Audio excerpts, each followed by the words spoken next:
So guys, we are inside Alight Motion. Let's make a new project. Select 16:9 for landscape mode. Then we have our resolution and FPS. Let's import our video. Tab on plus, media, the folder where you have your file. Suppose this one. Select the layer, effects, add effect, move down a little bit, other.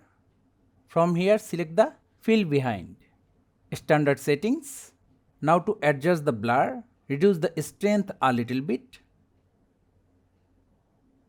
Then we have skein line strength. With this we can able to apply some retro strip effect. After this we have the foreground scale and offset. With this we can able to adjust the size and the position of the main video.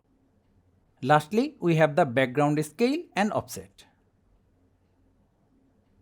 See, it's really that simple. So thank you guys for watching. Have a good day.